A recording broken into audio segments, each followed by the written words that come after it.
All right, in this segment here, we're going to focus on the justice system.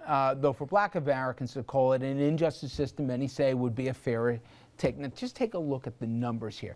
Federal and state prison population, almost 40% of the population is black, while the total population of the United States, less than 14% black. When you look at black males between ages of 30 to 34 here, 1 in 13 were in prison in 2011. And just think about this, the odds of serving time in a prison, overall, it's about 1 in 20 if you're white and 1 in 3 if you're black. Now, I'm going to start with you, Mayo, on this one. And you see in the courtroom, and you've been on both sides of it, but you see in the courtroom the consequences when they go away.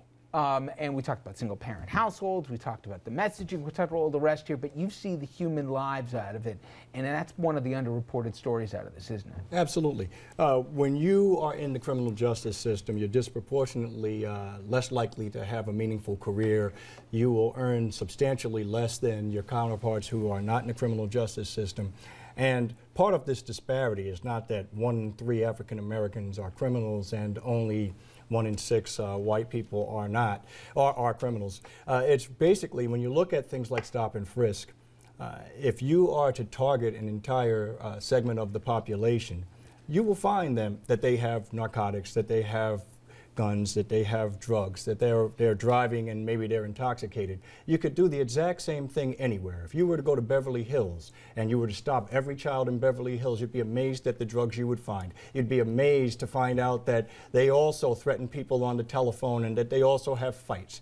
And the difference is that when you have the means, you can hire a good attorney, but the chances are you won't need to, because your child's not going to be randomly stopped on the campus of an affluent high school. They're not going to be stopped when they're coming from a party. And if they are stopped, they're more likely to be brought home. So while there's certainly on the drug thing, no one debates, but the question then becomes, when you go to inner city Chicago, and you might even been on the panel with Dominic and I when we talked about, it literally would be classified as, you know, if this was an illness or a disease that was spreading.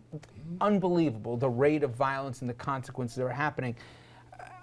I guess my question is, how does it change? And does it change because if you have nothing to lose, you see the desperate acts? I think that's definitely. The more you have to lose, the less likely you are to be reckless to begin with and find yourself in the criminal justice system to begin with.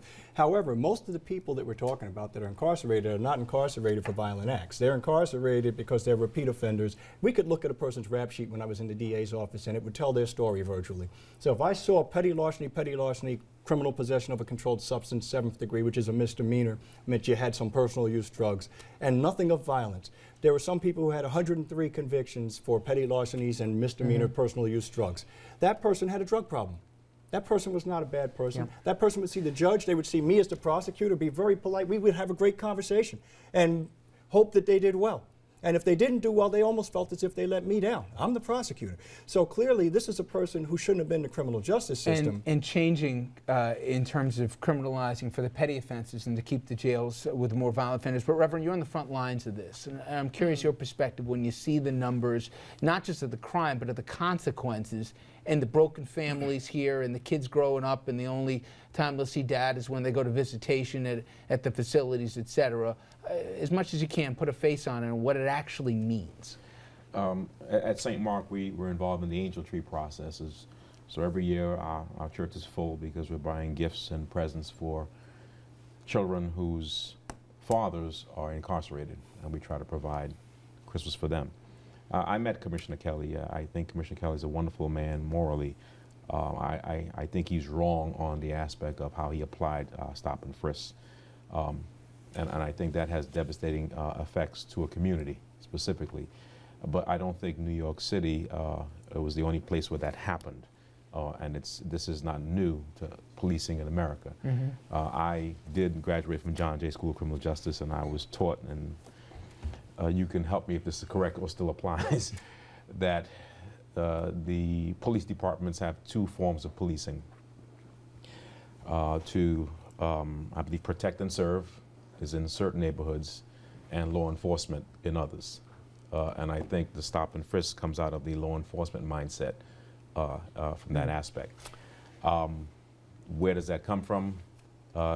People read the numbers, the media, the politicians, they say that the African American community is more violent or volatile.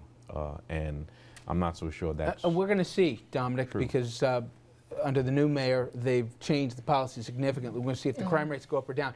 Real quickly, we've got about 20 seconds. I'll give you a final word on this. I don't know if I'm the right one to have the final word, because I really believe in many communities of color, Dr. King would be embarrassed if he were alive today to see that we are doing the job of the Ku Klux Klan killing each other. Black men killing each other.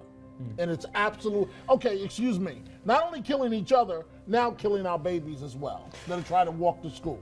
Well, thank you for that uplifting note, Dominic. I told you I didn't want to when go we last. come back, we're going to play the large portion of I Have a Dream speech. By the way, Mr. Ronald Ross was on the steps there that day here, and I want to thank the panel very much for tonight. I think they'll stick around as we see the speech after this break. Please stay with us.